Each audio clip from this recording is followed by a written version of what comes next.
I'm Joyce Maynard. My book is The Best of Us, a memoir, and you're watching The Author's Voice.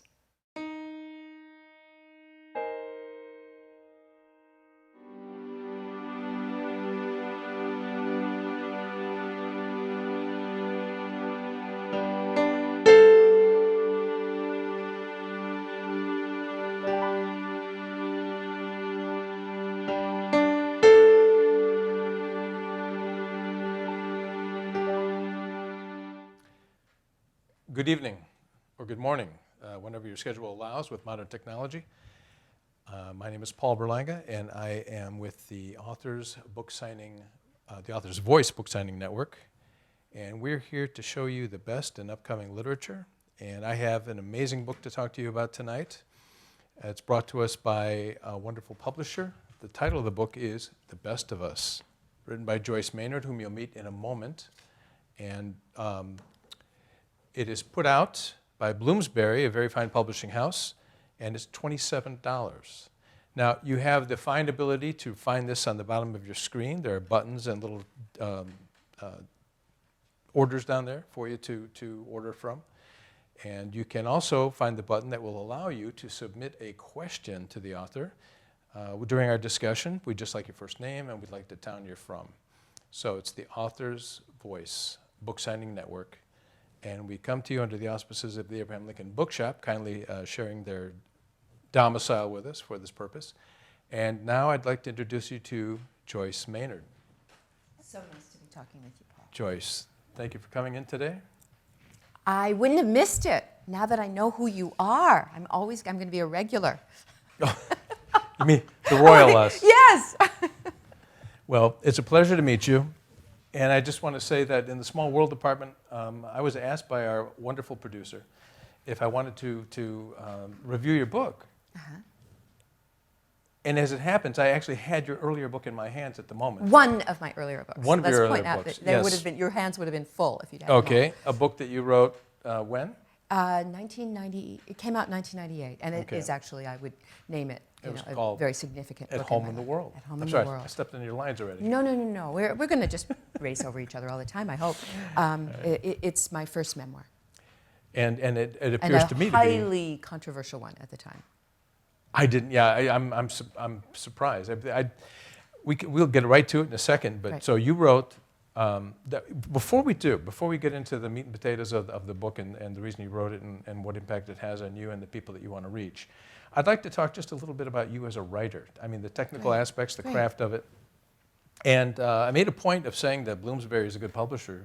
Mm-hmm. And the book that I first picked up of yours is Picador, and they also have a very good reputation, a little bit leftist, a little bit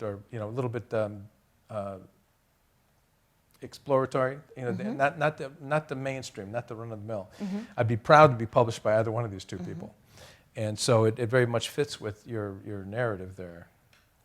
I'm an outlier. Is that what you're saying? Yes. You're correct. Yes. Yeah. I didn't think so, but you told me that before the show went on. So. Yeah. And as a writer, I just want to say that the two books out of your 16 mm-hmm. that I've read, and now I'm stuck reading the other 14 because I loved your writing. The two books I've read, they're notable for their restraint, for their craft, their spareness. It's almost like a conversation. It's almost as though you're printing in sans serif, and like as opposed to some elaborate cursive. I believe in. My mother used to say, and my mother was my first and best teacher of writing, write as if every word costs a nickel. This was in the 1950s, so it was a nickel. It would now be $10. But those are words that stand me in very good stead. Why use 10 words if 3 can accomplish it? And I strive to be an accessible writer. I'm not trying to make my stories so abstruse that only a tiny fraction of the reading population can understand. I see no virtue in that.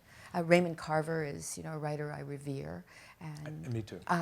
I can write fancy sentences. I know how to do that. I'm sure you can. I remember when At Home in the World came out, somebody said something like, there are hardly any adjectives in this book, as if that was, some failure of mine that I didn't know them. I try to tell the story in as spare and clear a way as I can. And I try to write the way I speak. That's great, and it has a lot of power and punch.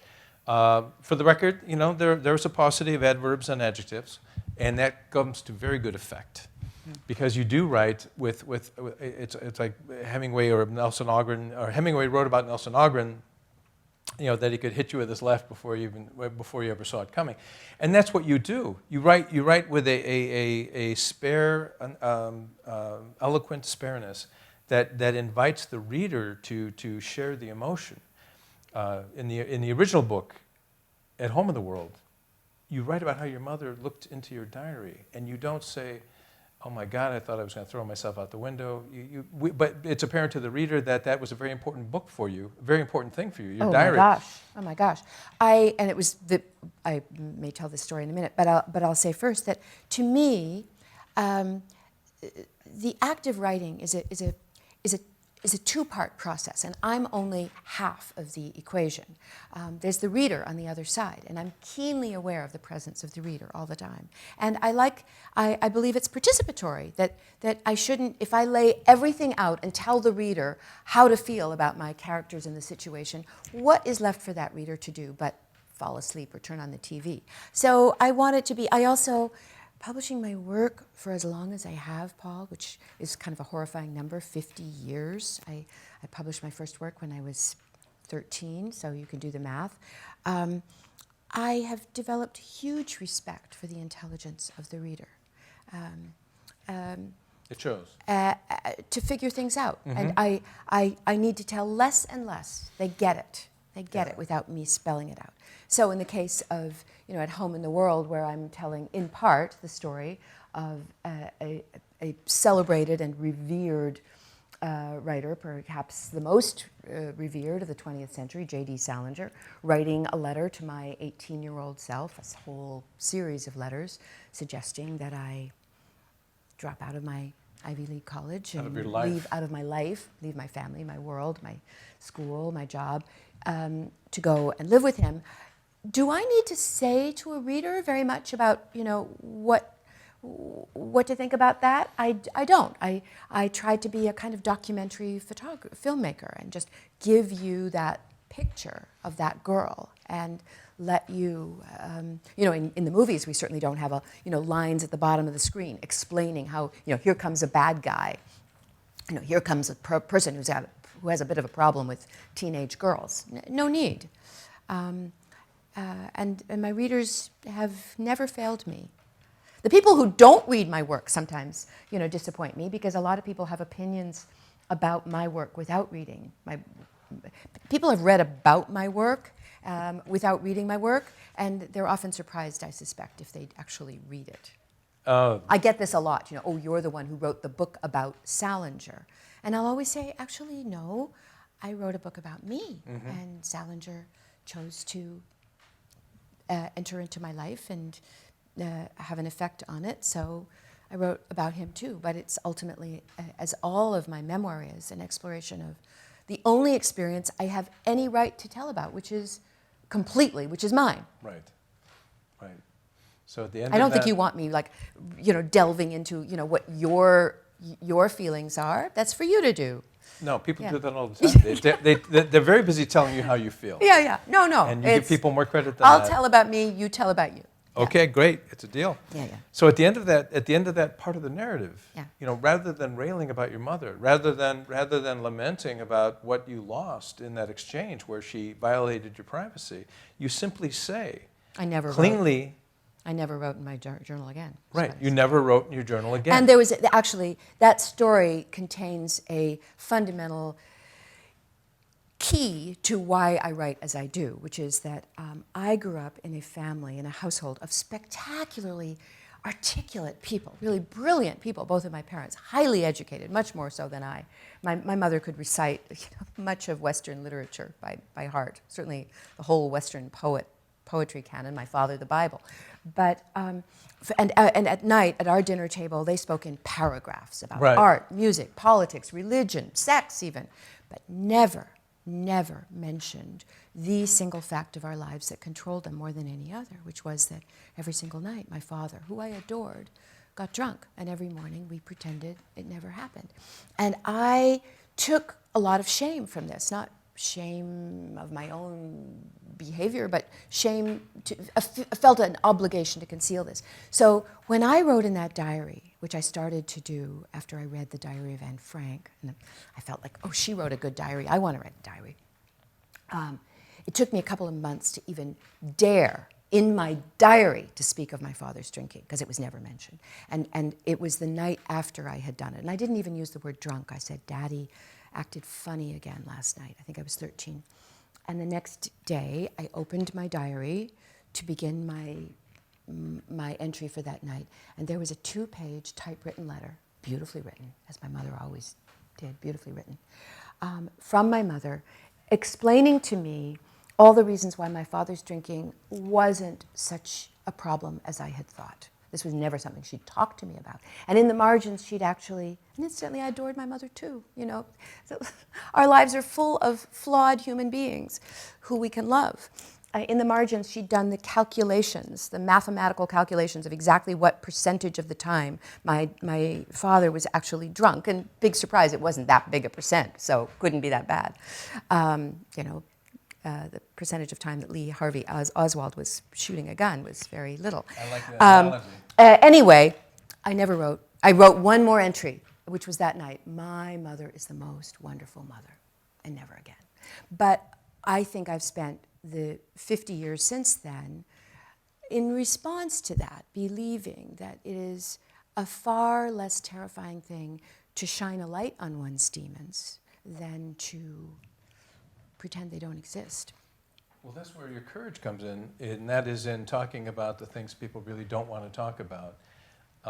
We were mentioning a little bit earlier, and it's probably about time. I have to look at the gun pointed at me, and we're going to get to the book at hand and a couple of questions soon. But the best of us, just staying with the idea of being a writer for one more second, Yes. because we have to get to the heart of the matter. Yes. Did you have a call? Did you have a say in the jacket design or the? I don't design the jacket, but if I didn't like it, you know, it wouldn't be Good, the jacket. good. So yes, I like the jacket. I like it too. The jacket in France, typical of the French, is completely different and much more sort of over-the-top romantic. It's a photograph of my husband, Jim, and me on the day of our wedding, which was just 4 years ago, this past summer, on a hillside in New Hampshire, sort of Jim from the back, and I'm way off in the distance. But the title came pretty swiftly to me. The other title that occurred to me for the book Yes. is Remember This Moment. Remember This moment. That's very good. Something that I said to myself often over the course of Jim's illness. I guess we should explain what the story is about. But the French title actually also comes from something that Jim said near the end of his life. He was battling pancreatic cancer for almost half of our marriage. And it was the only time in my adult life that I had not been writing. I didn't know I was capable of not writing. And he felt terrible that I wasn't, because that was such a big part of my life. And he said, about 6 weeks before he died, he said, one day you will tell this story.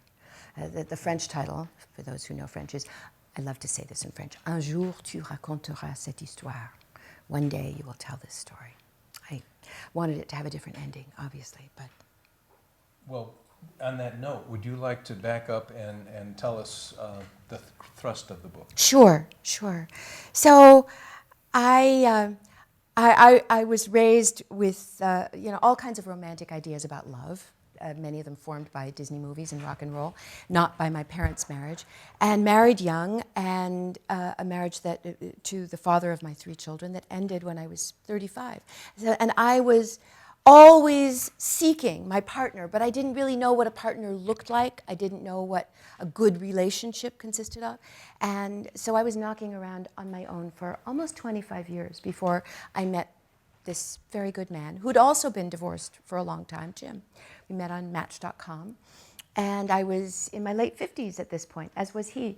And we were old enough to recognize a good thing when we saw it. I mean, I met a lot of other people on Match.com who weren't Jim, too, I should say. But I'm a believer in doing that, putting oneself out. You have to take some risks. So we met, we got together.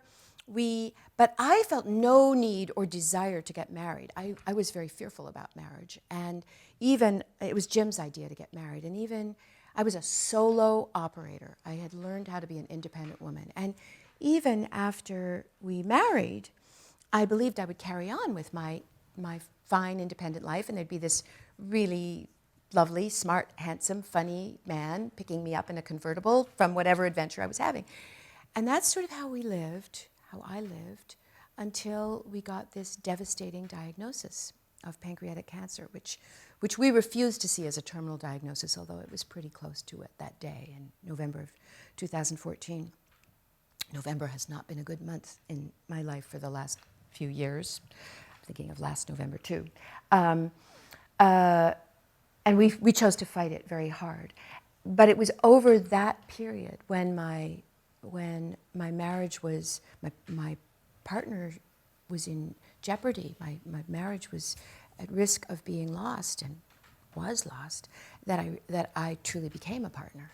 And that's what the book is about. It's about the journey of, I say it's not a cancer memoir. It's not this tragic story, sort of love story about, somebody who dies of cancer. It is a love story, but I think it's an examination of grown-up love, of what love is, I'd like to say, and of what marriage is. It's a huge book. I mean, it's bigger than any of those sub-themes, which are wonderful in and of themselves. But it also, there are moments in it and passages in it and a few brilliant things I wanted to say a minute ago that dissipated. Although I do want to say that there was one passage that tore my heart out of my chest regarding what you just said. And that is that when you found later there was a note from Jim where he marked down the 118 days that you were away from him. Yes. And you said what I wouldn't give. I found it after his death. And you said, what I wouldn't give to have those 118 days back. One of the things I say in the book at one point is, if only one could acquire the lessons of cancer without cancer. Right. And that is some of my aim. I never set out to write a book that teaches people. I just tell a story. I believe in telling a story and telling a good story that you can't put down. And I'd like to think this is such a story. But in the course of that story, I would like to believe that lessons, that meaning is contained. I always want there to be meaning in the stories that I tell. I think I'd be a real fool if I went through that brutal experience, and I'd give anything to not have had to go through it, and take nothing from it. Jim didn't get to take the lessons from it, but I'm alive on this earth, and I intend to be a better person for it. It is a brutal experience, and you wrote about it very well. And I just want to say at this point that a lot of people have the idea that a woman writing about either relationships or family matters or their families are writing about subjects that are appropriate mainly for women. And I have to say that your book is beautiful, and it's hard as nails without losing its femininity. It's a feminine book. It's a book written by a woman, but written by a woman like Joan of Arc. It's not. If you can stomach All Quiet on the Western Front, maybe you can handle this story. Yeah, pretty much. I'd like to say, I hope there's humor and joy in it too. I think there is, but it's a tough story. It's an adult story. Look square in the eye of the things that we don't want to talk about. Right. I mean, there's one thing we're all going to do here, which is die. And if we get to live a life of any duration, we're going to lose somebody before we die, somebody that we love. And yet we ignore this for most of our days. Oh, we do. So often there's a analogy drawn between the Mexican Day of the Dead and the Americans, Jessica Mitford's An American Way of Death, where Yes. we spend hundreds of thousands of dollars to embalm ourselves in the ground. Yes. To what point? But you write about intense and adult scenarios. You write about all kinds of things that embrace the American experience and the adult Western cultural experience. And one of them sounds is so important. Well, it is. And one of them is telling the truth about what is right in front of you. This sometimes shocks people when I say this. the night Jim died, and I was in the bed beside him when he took his last breaths, I wasn't fully asleep, but I had was half asleep, and I woke up, and I had been knowing he was going to die very soon, and I realized, I put my ear to his chest, and I realized he had died. And I lay there for about an hour. Then I went downstairs, made my coffee, and it was about 2 in the morning. There was no point calling anybody at that point, his children, my friends. I opened my laptop, and I began to write what did become the first 3 pages of this book within an hour of his death. And I say his body was upstairs in the bed. Just for some people, for me to just say that, to speak of his body, is too hard to say that. And I'm not going to use a euphemism. I'm not going to even say he was in the bed. He was not actually in the bed. His body was in the bed. I'm very particular about language. But that's what I know to do. That's what I've been doing all my life with my experiences, trying to give it shape and meaning and share it. And I want to say with that one of the gifts of your book is the sharing of an outrageously honest appraisal, an outrageously honest recounting of what caregivers go through, of the pain. You made it all right for adults who read this and took it the right way, to say, I love you and I'll be here, but damn, I'm giving up. Of course. I mean, I think it's a crucial element of any good writing, not just, this story, but any story, that we be prepared to show not just our most heroic aspects. It was actually the great thing about that first Match.com date that Jim and I had. I told him some of the, my biggest failures that night, and he did the same. And this story is full of those as well. I had a little shoplifting problem during a period of this illness. I was so crazed at CVS waiting for drugs that I would just pocket a hairbrush or something. I'd feel like, well, I'm not going to pay for this hairbrush. I'm going to tell that because somewhere out there is a woman who normally never stole a hairbrush, who stole a hairbrush in this kind of unprecedented craziness of seeing somebody that you love die. You're in uncharted territory there, emotionally. Yeah. And certainly sometimes I was irritated and frustrated with Jim, and nobody understood that better than Jim. And I just want to say that it's a very difficult thing to write in an adult fashion about death, and you did that beautifully. And survival, I hope. And survival. And survival. I am fundamentally a joyful person and an optimist, and I have. It shows. I'm right now going to just do every single thing I can to express this story, put this story out in the world. I want people to read it. I want to talk about it. I want to be here, and I'll write a song about it. I'll perform a dance about it if I can.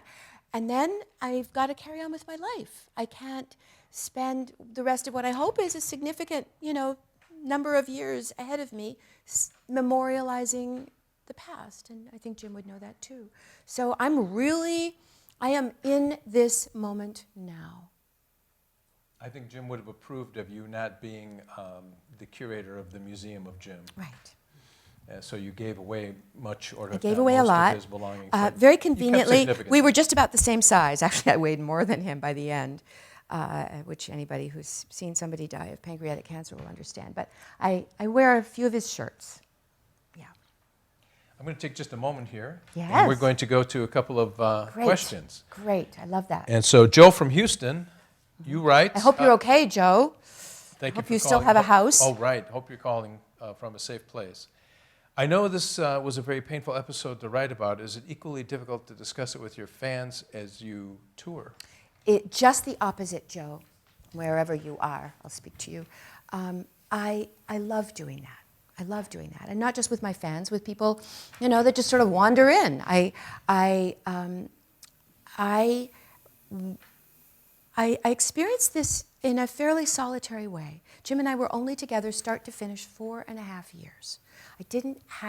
My friends really liked him a lot, but they didn't have a long time to get to know him. My children loved him, and this is actually my chance to talk about what happened. It's incidentally not my personal catharsis. That's something that some people say, it must be very cathartic for you, and you should not have to spend $27 on my personal catharsis.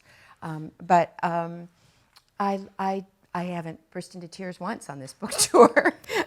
Yeah. And I just want to say about spending $27 on your personal catharsis. The first thing I wanted to do when I finished this book by Joyce was start it again, because it was that full of meaning. It was that full of interesting insights and sublime observations. I thought I've got a whole stack here. I'm not going to get to because there's just so much. I want to know what those questions are. As you're running out the door, I'll shout. But anyway, I'll Joe, shout I'm them so back to sorry you. I'm not going to Houston, or I would talk to you more about that, and I wouldn't blubber one time. Catherine, Los Angeles, thank you for calling in. As a memoirist, do you ever feel like your life events change after you write them? Do experiences become stories in some way? Oh, good question, Catherine. Somewhat uncomfortable question, because the answer is yes. I've been documenting my experience for a lot of years, and sometimes failing to have the sufficient perspective on it to recognize what was going on. During the early period after my divorce from my children's father, I was very angry, and I think I was a less good writer then. I think that my writing was sometimes contaminated by my own personal bitterness. I wrote a piece many years later called The Stories We Tell that is about the very thing that Catherine is talking about. You may no longer remember the event, you remember the story you told about the event, and it becomes a little calcified. And I think that that's death to the writing. I'm not going to disavow everything I wrote in my 30s and 40s, but I think I recognize that much more clearly. Sometimes you have to wait a while to know, to tell the story. I didn't have to wait, as you see, I waited, not even a day to tell this one. But I was thinking about it all the time. It was taking shape in my head. You weren't writing when Jim was at his sickest, but No. were you taking notes? I did take notes, and I didn't conceal that. I took notes. You also have a very good memory, you said. For the important things, I do, yeah. And I would say, remember this moment. These moments are precious, and they matter. That phrase will stay with me because it appears several times in the book in very important context. I tell the story very near the end. It was actually probably the last day. It was the last day Jim was out in the world. We had months before bought tickets to see Bob Dylan at an outdoor theater in Berkeley. Unimaginable that this man, at the state of illness that he was at, could have gone to that concert, but Jim was determined to go to that concert, and I tell the story of going to the Greek theater with Jim, with 4 blankets wrapped around him, and at one point he just passed out completely and was in the medical tent, but returned to listen to Bob Dylan. And as he was being wheeled out by me and 2 other nurses at the end of the concert, Bob, last strains blown in the wind, behind us, he turned to me and he said, "Did you have a good time, baby?" Well, do I need to write that one down? Don't make me cry. Do I need to take notes on that one? No. No. The most important things you tend to remember. That's an amazing moment. I have a technical question. Yes. I think it's technical, and that is that I looked through the book twice, and I don't think you ever mentioned his last name until the end. Right. It's because it's not important what his last name is. This is not the biography of him. This is any more than, characters in novels often don't have last names. In Russian novels Right. they do. But characters in movies often don't. Right. He's just Jim. That's He's fine. Jimmy to me often. But It worked. But yeah. It worked for me. But in the acknowledgments, I do give his name, and I'm listing all the people that assisted me, and the person who was most at my side through the writing of this book, which took place all through the summer after his death and beyond, was him. We're talking about The Best of Us. Yes. And we're with author Joyce Maynard. It's been a wonderful time. We have a few For couple me more too. minutes. Well, Yeah. thank you. Yeah. Thank you. I was honest with you. You were honest with me. I told you that I had too many notes to consolidate into a coherent and structured interview, and you said We'll have to do part 2. We could make a mini-series maybe, Paul. I like that idea. I like that idea. Let me read one. I'm going to read one thing off this. Pay attention, folks. Yes, okay. We're still here. And that is what Carolyn Levitt said about the book on the back. Maynard's lyrical, moving, break-your-heart memoir is about finally finding and losing the love of your life. It'll crack your heart open, but it will make you love a little bit harder, appreciate each second a little more, and shake your world in the best of ways. And I would have written that myself if it hadn't already been there in print. So, and because her name is in big red letters underneath it, thank you, Carolyn. I can't really claim it.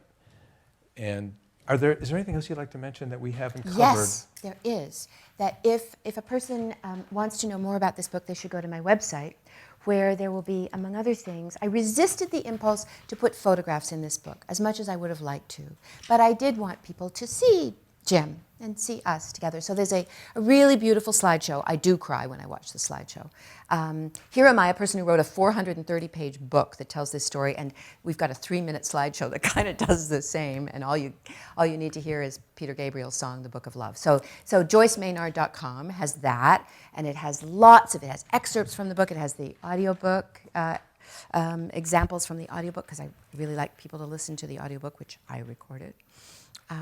So yes, and it'll have my book tour schedule, so that I'm hoping, I'm going all around the country, and I'd love to meet readers. That's a big part of what matters to me as a writer. Thank you. Now, one last thing. Yes. If you buy the book from us, Joyce has included a very interesting drawing in the front of each book, which I wasn't aware of until a few minutes ago. But each drawing is unique, as you know, and I love to draw. It's apparent. It's apparent with the ease I watched you, because that's my In the last days of Jim's life, I didn't want to take pictures of him anymore, but I drew him. That's what I did. It won't be drawings of Jim in this book. I draw myself in a book, but I've drawn all my life. Thank you so much. It's an absolute pleasure meeting you. For me too. An absolute pleasure.